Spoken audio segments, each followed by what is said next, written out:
Let's say high fashion and also talk about high fashion and low fashion and all the fashions in between. So, what is fashion? Is fashion what we wear? Like when we put on clothes in the morning, are we automatically engaging in fashion and being fashionable? Surely that can't be it because I put on clothes in the morning and I don't feel particularly fashionable. A lot of times my choices, my fashion choices are what is most comfortable. Which of my sweatpants is going to be the coziest choice for today and today's weather and just all these practical considerations into account. I'm not consciously trying to make a statement with what I'm wearing, make a fashion statement, if you will. But as we'll get to, there are often implicit statements being made. Like in my case, wearing sweatpants and a sweatshirt sends the message that I may have gained a bit of weight during the pandemic and my jeans don't fit, and I just really want to be comfy, so leave me alone. And does fashion refer to clothing and accessories or the way we dress or the way we adorn ourselves with various garments or things that are external to us that we then put on ourselves? Or is fashion synonymous with style? I've always heard that style is more personal and fashion is more agreed upon depending on social conventions and trends, such as seasonal trends and what's currently in fashion as dictated by the surrounding discourse of fashion and all of the texts that are inherent to that. So just as we talked about with health magazines, there are various fashion magazines and blogs and Instagram accounts and TV shows like Project Runway and actual runway shows and this whole discursive array surrounding our experiences and meanings of what is and isn't fashionable. So is it just a matter of these conventions? Do you have to rely on social conventions in order to be fashionable? Like a certain object may not be fashionable in itself, but if you wear it in the right season, when that object is in season, that style is in season, is it suddenly recognized and accepted as fashionable? And who decides this? I'm sure there are various influential figures, but I'm sure it's more institutionalized than just a few people deciding what is and isn't fashionable.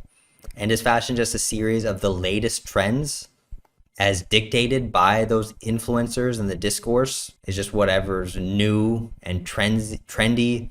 But what about things that come back in style that may have been fashionable years or decades ago? Those aren't necessarily the latest trends. They're kind of recycled trends from a long time ago, such as something being retro chic, and how various styles from the 60s and 70s and 80s and 90s have had a resurgence at different periods in our modern day fashionable existence. Like if I still had my wardrobe from when I was a toddler in the 90s and today, I'd be all swagged out because I was wearing a Champion and Fubu and all these brands that weren't a big deal back then. They weren't any more expensive or high fashion. Like pretty much me and my brother and all of our friends were just wearing this because it was kind of the cheap, accessible option at the time. And now it's super fashionable.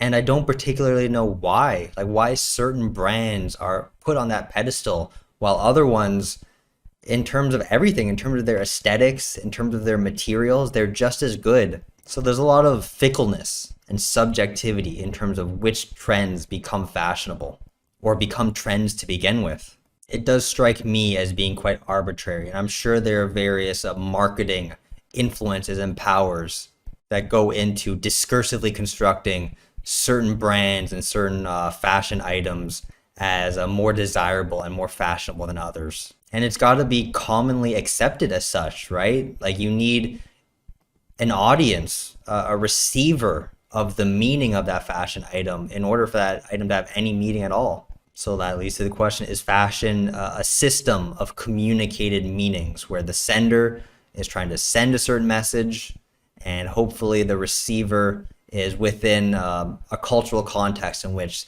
that the intended meaning gets across as intended. So if you're wearing a Champion branded item today, you need to make sure that you're showing it off in front of someone who also recognizes that as a reputable, desirable brand. If you were to travel back to the 90s, to my childhood, and wore that, no one would blink an eye.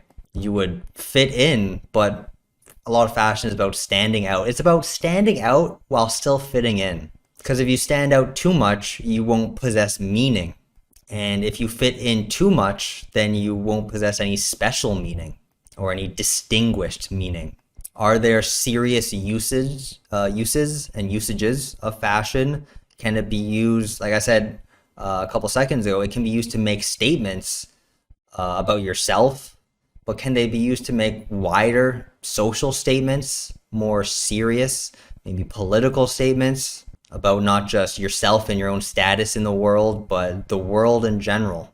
And again, who is allowed to do this? Like we see fashion icons who do, wear very bold things that are making some sort of statement.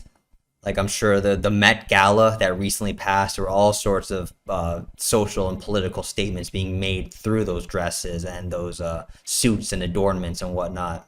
But is it only them? Like, can I participate in that? And how would I do so? Is it a matter of being subtle? Just like, artistic films, how their message is underlying? Or can I literally wear a t-shirt that explicitly says a statement and be like a walking billboard? Is that still fashion at that point? If the communicated meaning is very obvious and overt and on the nose and denotative as opposed to connotative? Is fashion a product of material culture? If you want to take a critical view of fashion, is it just a product of Western modernity and the modern capitalist idea that you need to consume cultural items in order to define yourself and engage in conspicuous consumption where you're consuming in ways that are very public and extravagant to get that cultural capital like we talked about with Bourdieu? It's not just the physical, the value of what you're wearing purely economically in terms of the quality of the garments or the rarity of the gems you're wearing. It's more the cultural value, the value that that garment assigns upon you could be more than you think is worth the sometimes exorbitant price of some of these fashion items. Like oftentimes you're not buying the clothes just for the practical purpose of them covering you. You're buying them because of the values and the meanings imbued upon them that you want to transmit and express to others. And if fashion is what we wear, then when we take it off, is it any less fashion? So like a Canada Goose jacket may appear fashionable as you're wearing it. Is it still fashion when you take it off and hang it up in your closet? Or does it only become fashion once it intersects with your body and is put on your body? Could you put that Canada Goose jacket in a museum somewhere and say this is fashion? Like I said, who has to agree upon it? Like I personally don't like the aesthetics of Canada Goose jackets. They aren't aesthetically pleasing to me. I wouldn't buy one, not just because of the forbidding prices, but I wouldn't want to wear one because I don't like the way they look. Does that make them any less fashionable if a layman like me doesn't think they're that fashionable? Or that stylish at least? Again, there's a distinction there, it seems. Again, I think a lot of it is socially constructed through discourse where we're made to feel as if something is desirable and thus fashionable, or fashionable and thus desirable, and thus worth spending money that goes beyond just the practical purpose of that item. So a lot of Kanye West's shoes, the Yeezy brand shoes, maybe I'm a bit older and I've already kind of developed my taste of shoes that I think are desirable and stylish. So I look at them and I don't see much value, much aesthetic value there. But I could imagine a younger person growing up listening to Kanye, like this would be after Kanye West was already super famous and just omnipresent in pop culture. If you're told from a young age that those shoes look cool, then you may believe it. And there's nothing wrong about that. There's nothing, I'm not saying my perspective is universally true or yours is, or certainly Kanye's isn't. But due to my own lived experiences, I remember Kanye as the upcoming producer from Chicago. I don't associate him with being a fashion mogul as a lot of younger people do. So that concept of his shoes being desirable isn't as naturalized to me. So it's kind of a chicken or the egg situation. Is something costly because it's fashionable, or is it fashionable because it costs a lot? Can fashion be defined as the furniture of the mind made visible, like a way of our mind to express itself through what we put on our body? Just like we said, with the body being the medium between our inner minds and our outer social worlds, is fashion like that too, where it's our way for our inner minds and our inner styles and our ways of liking things and disliking things to manifest themselves in the visible spectrum through what we put on our body to show the rest of the world and live in the rest of the world, in the social world? Like, where's the line drawn between just like getting up and just wearing what's practical, maybe a work uniform, and where does that line end? Where does fashion begin? Does there have to be some notion of voluntariness to it? Like, if you're wearing a McDonald's uniform at work, is that fashion or is that not fashion because it's involuntary? It's mandatory that you have to wear that. But if a runway model were to put on a McDonald's uniform and walk down the runway completely of their own volition wearing that, is that suddenly fashionable? Because it's it's the exact same item, but in a different context that make it fashionable. Or like my brother, he works as a pipe fitter, so he's got to wear that welding helmet that protects his eyes when he's welding a pipe and the sparks are flying back at him. That's purely practical. Like, I'm sure he's not wearing that to show off in front of his coworkers and be fashionable. But as soon as a fashion model dons one of those for no practical purposes, is it then fashionable? Are practicality and fashionability mutually exclusive? Like, as soon as you need to wear something for a purpose, is it or can it still be fashionable? Fashion is often associated with luxury, of going above and beyond what's necessary. So that might be the line there, where as soon as you go above and beyond what you need to clothe yourself and cover your bare skin, then it could be fashionable. Could fashion be defined as a form of visual art, a creation of images with a visible self as its medium? Again, going back to the idea of the body being a medium of expression for the mind. That possible definition is proposed by Elizabeth Wilson, who wrote Adorned in Dreams, which I've added to the readings folder as an extra reading for this week. Not required at all, but just another perspective on fashion from the particular frame of fashion in relation to culture.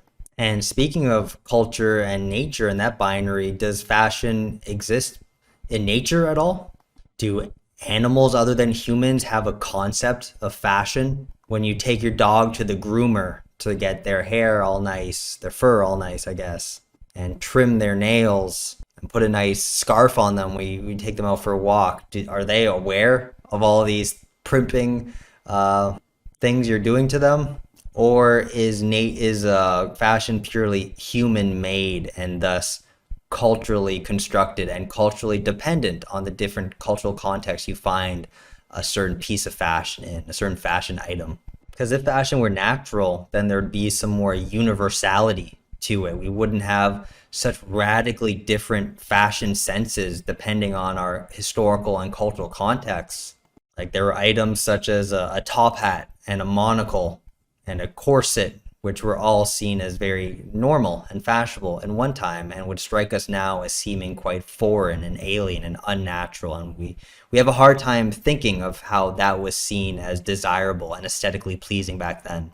Just like if they were to see what we wear today, they would probably blush heavily or faint and also think there's not much fashionable in what we're wearing in our current context. So there must be some cultural constructedness and cultural contingency to fashion.